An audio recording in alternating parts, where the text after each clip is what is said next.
नमस्कार बच्चों, मैं अमरनाथ झा आपको कक्षा 10 में स्वागत करता हूं। ये 2021-22 की शुरुआत अब दिनांक 5 जुलाई 2021 से शुरू हो रही है वर्कशीट। ये पहला वर्कशीट है कक्षा 10 का, जिसका टॉपिक है वास्तविक संख्या। हम वास्तविक संख्या समझने से पहले एक बार संख्याओं के बारे में छोटी सी जानकारी हासिल कर लेते हैं। आइए छोटी सी संख्याओं के बारे में जानकारी हासिल। सबसे पहले आता है प्राकृतिक संख्या, जिसको हम नेचुरल नंबर कहते हैं। प्राकृतिक संख्या किसे कहते हैं? जो गिनती की संख्या से शुरू होती है, जो 1, 2, 3, 4 और ये कभी खत्म नहीं होता, अनंत तक चलता रहता है। इसको नेचुरल नंबर कहते हैं। इसमें यदि एक संख्या और आ जाता है, यानी परिवार इसका पूरा हो जाता है, तो पूर्ण संख्या बन जाता है। यानी 0 लग गया इसमें, 0 प्लस प्राकृतिक संख्या मिलकर के पूर्ण संख्या बन जाता है। इसको कहते हैं हम पूर्ण संख्या, यानी इसका परिवार पूरा हो गया, पूर्ण संख्या। अब पूर्ण संख्या में हम अब अगला आता है जिसको हम कहते हैं पूर्णांक। पूर्णांक किसे कहते हैं?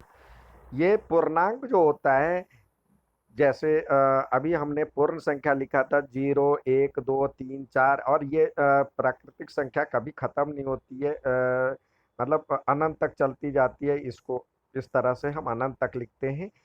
इसी में यदि इसका ऋणात्मक भी जुड़ जाता है तो उसको कहते हैं पूर्णांक। इसका ऋणात्मक ये भी कभी खत्म नहीं होता है, इधर भी माइनस अनंत तक शुरुआत, न इसकी शुरुआत है न अंत है। ये इसको कहते हैं पूर्णांक। अब आता है जिसका नाम है पूर्ण परिमेय संख्या। परिमेय संख्या जिसको हम पी बाई क्यू के रूप में लिख सकते हैं। परिमेय संख्या जिसको हम रेशनल नंबर भी कहते हैं। ये इसके बीच में आता है पी बाई क्यू, जैसे आधा, 1/3, 2/4, 1/3, यानी इसके बीच आता है 2/3, 2/4, इस तरह से आता है कोई। तो ये इसके बीच की संख्या, यानी जिसे हम पी बाई क्यू के रूप में लिख सकते हैं। ये सभी भी पूर्णांक है, क्योंकि इसको हम जैसे 0 है, 0/1 लिख सकते हैं। क्यू 0 नहीं होनी चाहिए यहाँ पे। परिमेय संख्या में Q is not equal to 0। P कुछ भी हो सकता है, यानी कोई भी पूर्णांक हो सकता है। क्यू 0 नहीं होगा, यानी नीचे 0 नहीं होगा। तो 0/1 भी एक पूर्ण संख्या है, और परिमेय संख्या है। और 3 भी एक परिमेय संख्या है, क्योंकि 3/1 भी लिख सकते हैं। और इसके बीच बहुत दो और 3 के बीच में बहुत सारी संख्याएं निकल सकती है, जिसको हम परिमेय संख्या कहते हैं। और अपरिमेय, जिसको पी बाई क्यू के रूप में नहीं लिखा जा सकता है, उसको अपरिमेय संख्या कहते हैं। और परिमेय और अपरिमेय मिलकर के, परिमेय प्लस अपरिमेय मिलकर के बनता है वास्तविक संख्या। इसको कहते हैं वास्तविक संख्या। आइए अब वर्कशीट की तरफ चलते हैं। इससे संबंधित हमारा वीडियो भी है, जिसमें कक्षा 10 तक आने वाली सारी संख्याओं के बारे में बताया गया है, तो आप उसको एक बार जरूर देखें। आइए अब वर्कशीट की तरफ चलते हैं, जिसमें क्या कहता है वर्कशीट। अपरिमेय संख्या, परिमेय तो पी बाई क्यू के रूप में नहीं लिखा जा सकता, उसको अपरिमेय संख्या कहते हैं। अपरिमेय संख्या वह संख्या है जो परिमेय नहीं है, अर्थात एक अपरिमेय संख्या को पी बाई क्यू के रूप में व्यक्त नहीं किया जा सकता, जहां पी और क्यू पूर्णांक है और Q is not equal to 0 है। इसको पूर्णांक परिमेय संख्या कहते हैं। तो ये अपरिमेय संख्या है। √2, √3, √5, ये आदि अपरिमेय संख्या है। साथ ही इसका जब हम दशमलव निरूपण किए थे कक्षा 9 में, उसके बारे में भी थोड़ी सी जानकारी हम इसमें प्राप्त करेंगे। पाई भी एक अपरिमेय संख्या है, जिसका मान लगभग 22/7 होता है, या 3.14 होता है। ये लगभग में होता है, ये भी अपरिमेय संख्या है। सह अभाज्य संख्या, सह अभाज्य संख्या उसको कहते हैं जिस दो संख्या चाहे वो परिमेय हो या चाहे वो सम हो या विषम हो या भाज्य संख्या हो अभाज्य संख्या हो, लेकिन ऐसी दो संख्या जिसका कोई भी उभयनिष्ठ गुणनखंड ना हो, यानी कि कोई भी संख्या इस दोनों का कोई भी जो है उभयनिष्ठ गुणनखंड नहीं हो, यानी किसी समान संख्या से दोनों ना कटे। जैसे हम लिख सकते हैं, जैसे देखिए यहाँ 6 है, 6 एक, यदि हम 6 का अभाज्य गुणनखंड करेंगे तो 2 और 3 बनता है। और हम लेते हैं अगली संख्या, लेते हैं आप 25 ले लेते हैं, 25। तो देखिए 25 का गुणनखंड ये भी क्या है, ये दोनों 25 भी और ये भी परिमेश सॉरी 6 और 25 दोनों जो है भाज्य संख्या है। भाज्य और अभाज्य आप जानते होंगे, जिसका सिर्फ अपने आप और एक से कटे उसको कहते हैं हम अभाज्य संख्या, और जो बीच के पहाड़े से कट जाए उसको हम कहते हैं भाज्य संख्या। तो ये दोनों भाज्य संख्या है। इसका भी, इसका जो होगा 5 और 5, लेकिन यदि हम दोनों को एक दूसरे से डिवाइड करेंगे तो एक शेषफल बचेगा, मतलब एक ही उसका जो होगा उभयनिष्ठ गुणनखंड होगा, यानी यहाँ पे कम से एक भी होगा। तो इसका यदि हम करते हैं तो कोई भी ऐसी संख्या जो कॉमन नहीं है, एक्सेप्ट एक, एक के सिवा कोई भी ऐसी संख्या दोनों में उभयनिष्ठ नहीं है, उसको कहते हैं परस्पर सहअभाज्य संख्या। तो सहअभाज्य संख्या संख्याएं जिसमें उभयनिष्ठ गुणनखंड केवल एक होता है। एचसीएफ, एचसीएफ का नाम है हाईएस्ट कॉमन फैक्टर, और एलसीएम लीस्ट कॉमन मल्टीपल। तो फैक्टर यानी फैक्टर जिसका हम कहते हैं हिंदी में होता है महत्तम समापवर्तक, और ये लघुत्तम, इसका नाम है लघुत्तम समापवर्तक। तो एचसीएफ जो होता है किसी संख्या का उस संख्या के या तो बराबर या उससे छोटी होती है। तो बड़ी से बड़ी संख्या जो अन्य संख्याओं को विभाजित करती है वो कहलाती है एचसीएफ। बड़ी से बड़ी की बात जहां हो तो एचसीएफ निकालेंगे, और छोटी से छोटी की बात जहां हो मल्टीपल, ये होता है मल्टीपल है, तो वो एलसीएम जो होता है उस संख्या से बड़ी या बराबर होती है। अब जैसे उसकी बात हम करते हैं, जैसे आपको कहा जाए 6 और 9 का आपको एचसीएफ निकालना है, तो देखेंगे 6 किस किस से जाता है, 6 जाता है 2 और 3 से, और 9 जाता है 9 का जो अभाज्य गुणनखंड करेंगे तो 3 गुने 3। तो इसका एलसीएम क्या होगा और एचसीएफ क्या होगा? एलसीएम, एचसीएफ जो होता है जो दोनों में है, दोनों में है यानी 3। तो 3 यानी उस संख्या से हमेशा एचसीएफ जो होगा, जो दो संख्याएं हैं उससे छोटी ही होगी या बराबर होगी। 6 हो सकता है, या इसमें जो छोटी संख्या है उसके बराबर होगी या उससे छोटी होगी, बड़ी नहीं हो सकती। लेकिन जो एलसीएम होता है वो हमेशा जो होता है उससे बड़ी या बराबर होता है।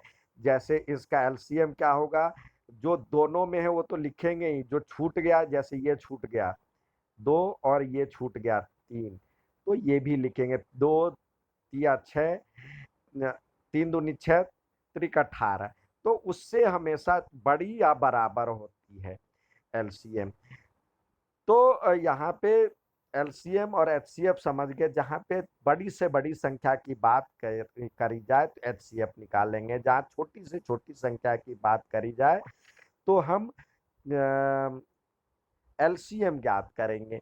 अब इससे पहले की क्लास में हमने संख्याओं का दशमलव रूप निरूपण भी पढ़ा था, उसके बारे में भी हम जानकारी एक बार थोड़ी सी जानकारी हासिल कर लें। तो आइए उसके बारे में भी हम थोड़ी सी जानकारी प्राप्त करें।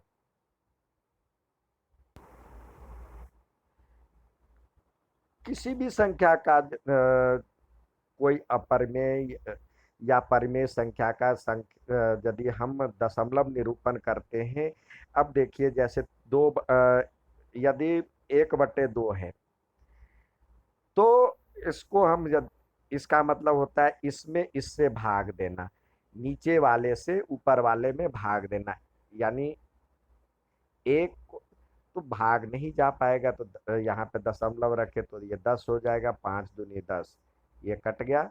तो ये इसका मतलब या तो पूरी तरह से कट जाए या 1/3 लेते हैं तो इसको देखते हैं, यानी 3 को यानी 3 से भाग देते हैं तो ये क्या होगा, दशमलव रखे तो ये हो जाएगा 10, 3 तिया 9, फिर एक आया, ये अपने आप बढ़ता जाएगा, 3 तिया 9।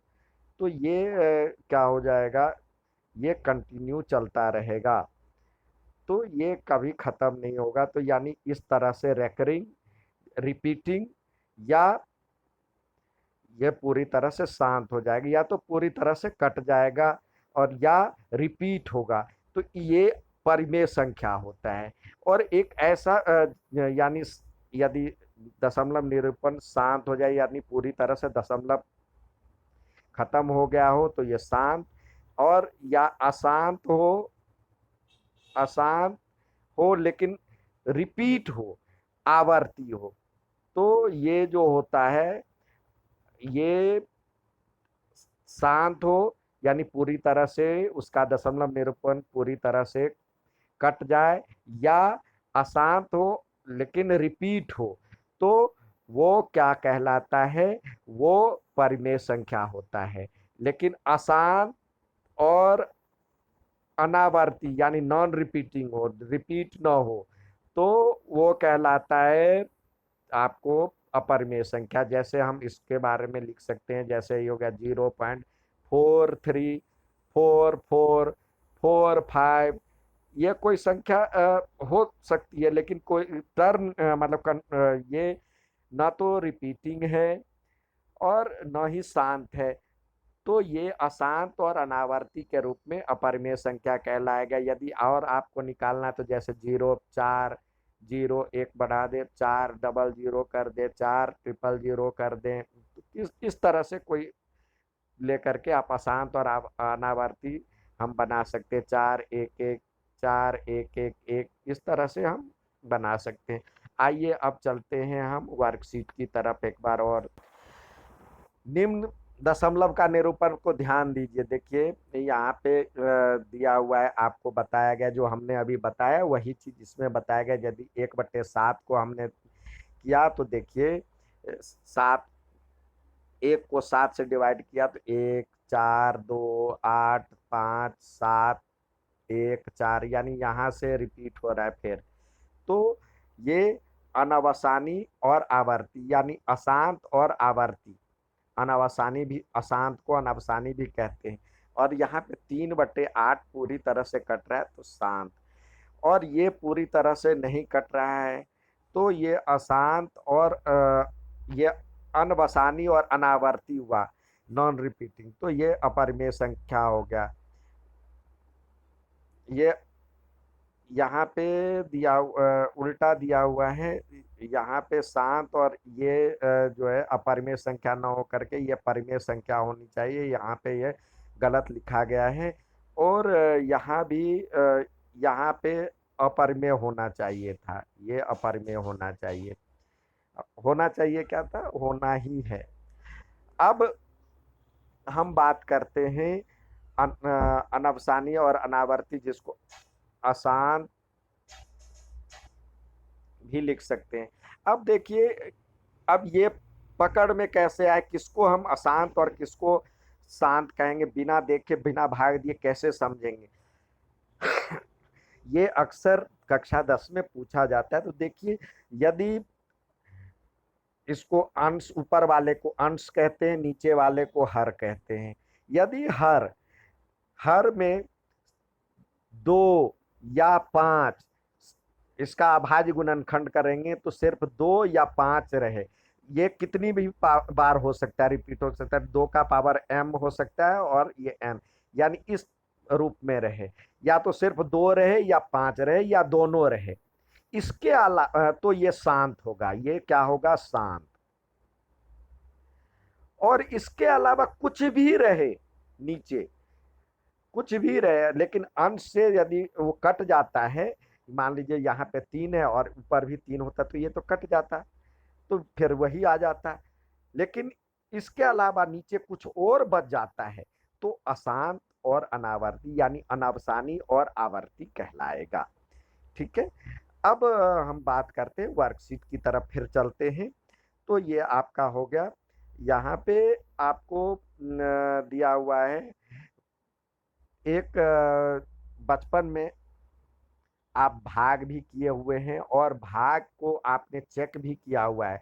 अब यहाँ पे देखिए, ये 3 से 245 में भाग दिया तो ये 81 आया। इसको हम क्या कहते हैं, इसका नाम है भागफल। और जिससे भाग देते हैं इसको कहते हैं भाजक, और जिसमें भाग देते हैं वो हो जाता है भाज्य, यहाँ पे लिखा हुआ है। और जो बाद में या तो पूरी तरह से कट जाता है या बच जाता है तो इसको कहते हैं शेषफल। इसको हमने चेक भी किया हुआ है बचपन में।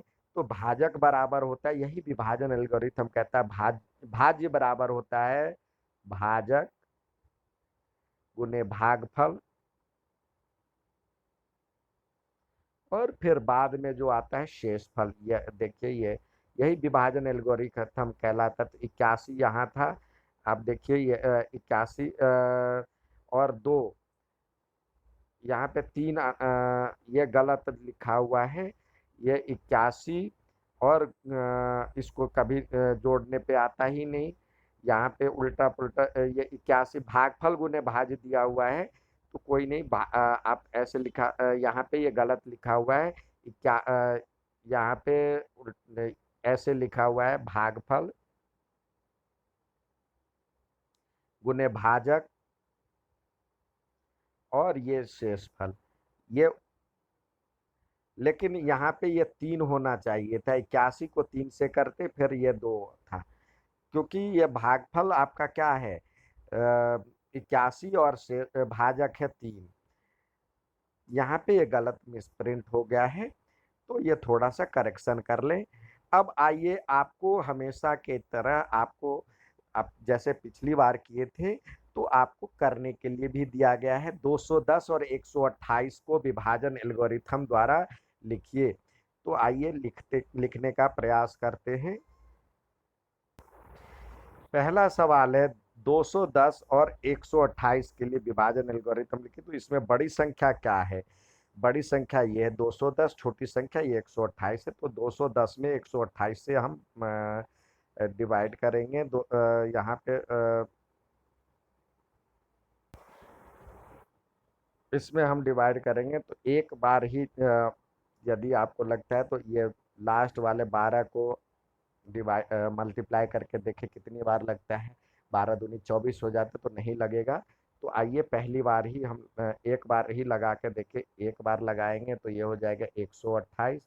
इसमें से सब्सट्रैक्ट करेंगे, घटाएंगे तो आपका रिमाइंडर आएगा 82 आता है रिमाइंडर, 82 जिसको कहते हैं।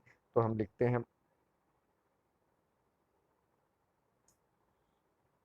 82 लिखते हैं। और इसको हम चेक भी कर सकते हैं, हम चेक भी करने के लिए है।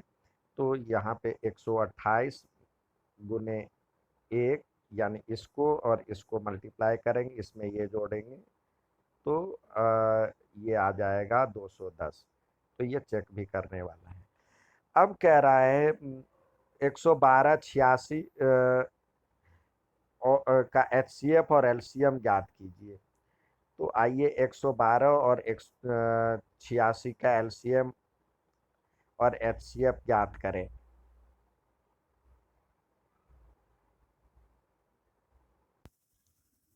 दूसरा आपको 112 और 86 का एचसीएफ और एलसीएम ज्ञात करना है तो 112 और 86 का हम इधर ले आते हैं।